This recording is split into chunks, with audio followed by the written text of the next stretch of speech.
यह कौन है? प्यारी बहन उठो,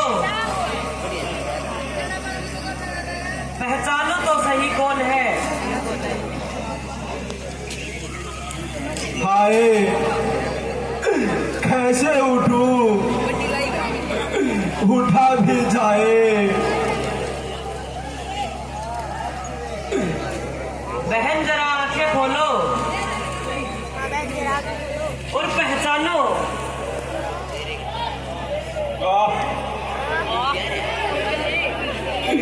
आंखें होती तो रोना ही क्या था।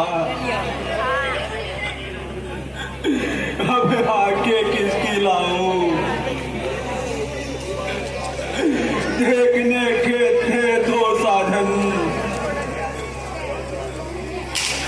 वह तो सारे चल दिए। खाली गोलक रह गई,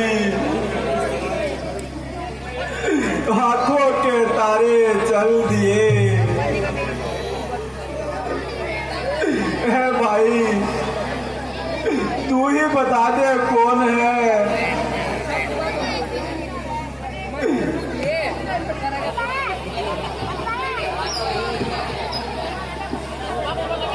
माता जी, आप तो नीच बेटा भानते।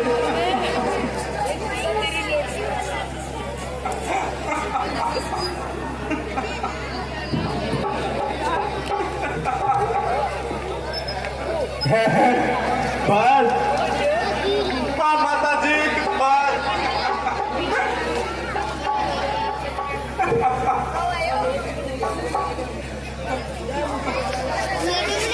ना मुराद फर्क माता जी। बेटा, मेरे लाल चिरंजीव रहो बेटा। कहो बेटा, कब आए? बेटा चुप क्यों हो? कुछ मुख से तो बोलो। क्या तुम भी मुझसे रुष्ट हो?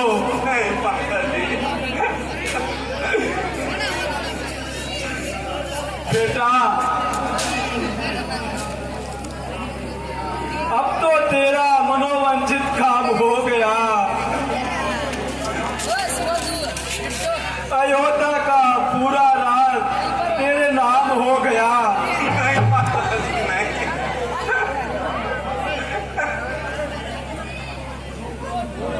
जो कुछ तू चाहता था वह तुझे मिल गया और रामचंद्र का कांटा तेरे दिल से निकल गया। अब किस बात का विचार है? अब तू ही इस अयोध्या का मालिक है।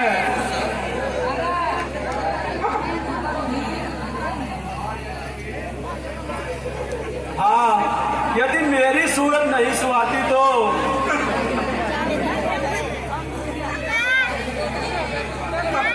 मुझे जिंदगी खुद नहीं पाती। मगर क्या करूं? ये बेशरम मौत भी तो नहीं आती। मगर तसल्ली रख बेटा, अब मैं अधिक दिन तक क्या जी पाऊंगी? माता जी, अब बेटा मौज उड़ाओ और अपने मन के गुण गाओ।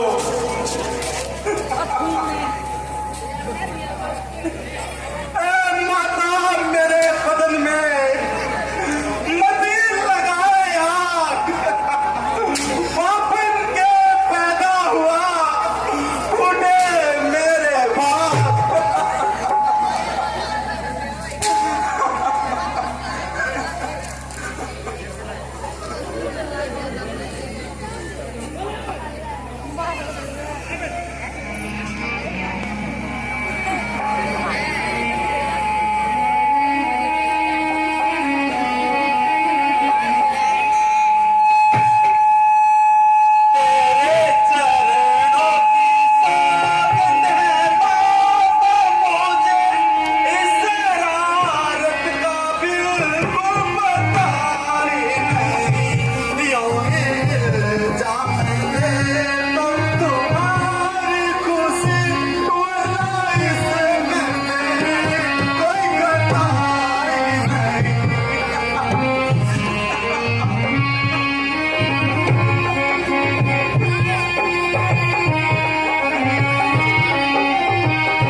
पिताजी।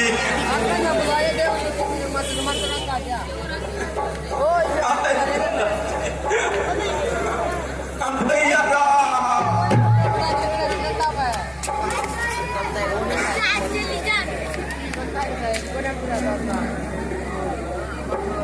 है मेरे लाल,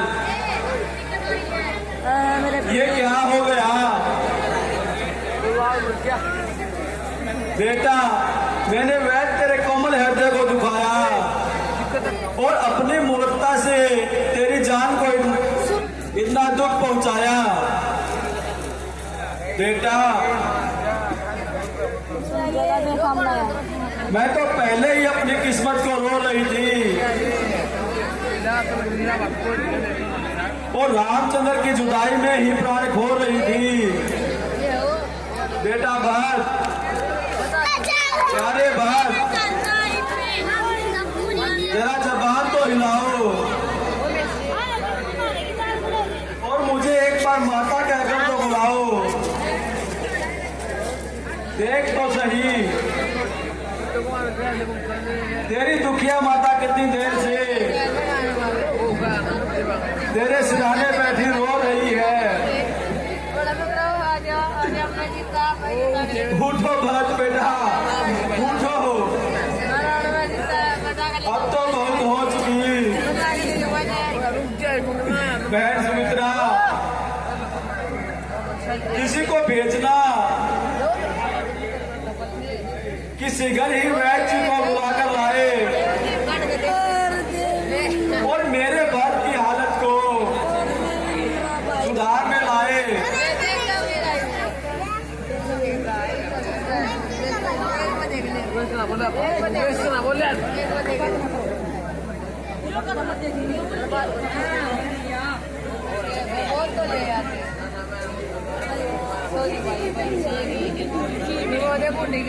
नहीं नहीं बहन, तू वैसा ही इस कदर गम कर रही हो, वह दूसरों का हौसला भी कम कर रही हो। परमेश्वर की दया से भरत बिल्कुल तंदुरुस्त है,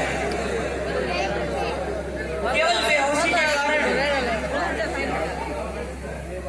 नाड़ी की हालत जरा सुस्त है। मैं अभी लंग लगा बना के सुनाती हूँ और तुम्हारी देखते ही देखते हौसले लाती हूँ। बहन जरा जल्दी करो और अधिक विलंब न लगाओ।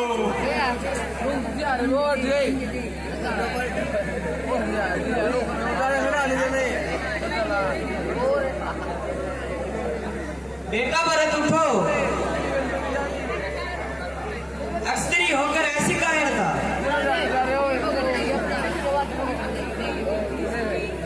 बस माता जी क्षमा कीजिए, मुझे नई जिंदगी की चाह है और ना ही मौत की परवाह है।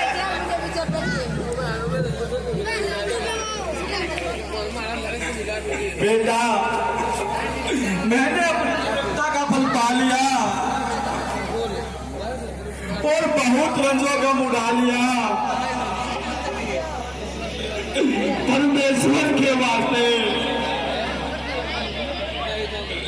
अपनी की तबीयत को संभालो और जो मैं कहती हूँ उसे मंजूर करो। बेटा तुम देखते हो इस समय अयोध्या का तख्त बिल्कुल खाली है, इसका न कोई वारिस है और न कोई वाली है। तमाम नगरी विराट हो रही है और प्रजा अलग से परेशान हो रही है। अब रोना बंद करो और राज का प्रबंध करो।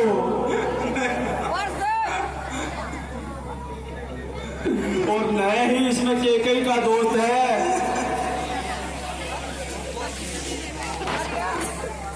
हमको अपने कर्मों का फल पाना था, उस बेचारी का तो बीच में बहाना था।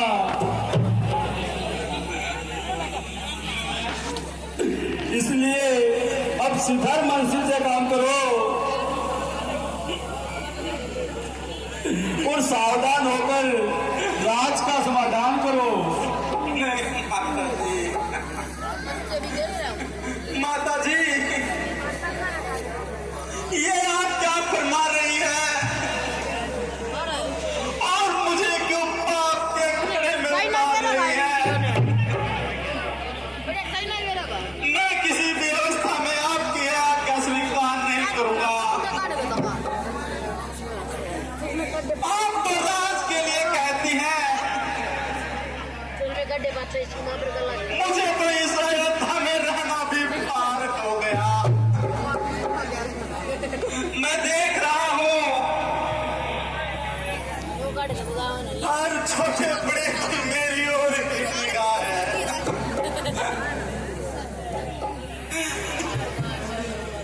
ख्याल में और इनके हिसाब से मेरी पूरी सलाह है, अगर आपके कहने पर अमल करूंगा तो इनका संदेह यकीन में बदल जाएगा और भारत सबकी नजरों में जलील हो जाएगा।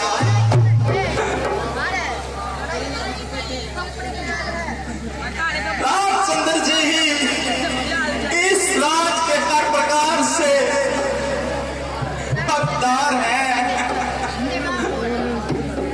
इसलिए उनकी गैर हाजिरी में राजगद्दी पर पांव रखने का मुझे कोई हकदार है। माता जी, मैं इसी समय जंगल में जाऊंगा।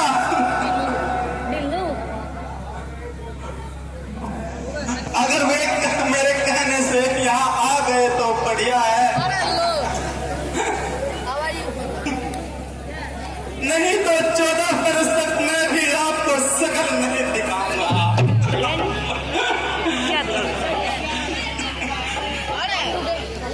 बेटा भरत,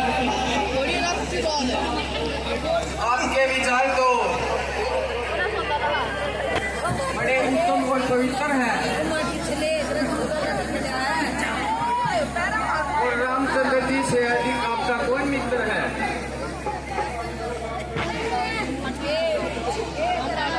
उनका वियोग आपके लिए थोड़ा दुखदायक नहीं,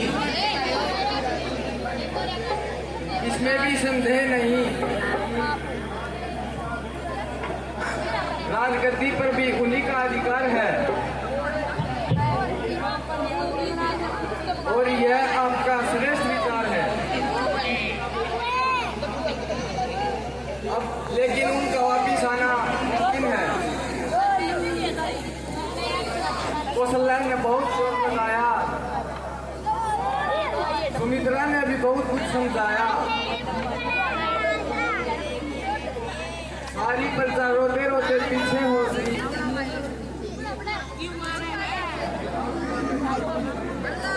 यदि आप भी उनके साथ बन जाएंगे तो इस अवस्था में कदापि जीत न पाएंगे। गुरुजी, मुझे रामचंद्र जी की निस्बत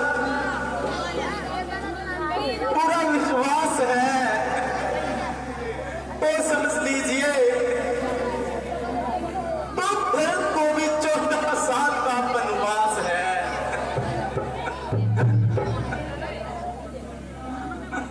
बहुत अच्छा बेटा, अगर तुम्हारा यही इरादा है तो हम भी साथ जाएंगी, नहीं तो एक दफा उनका मुखड़ा ही देख आएगी। माता जी, जैसे यहाँ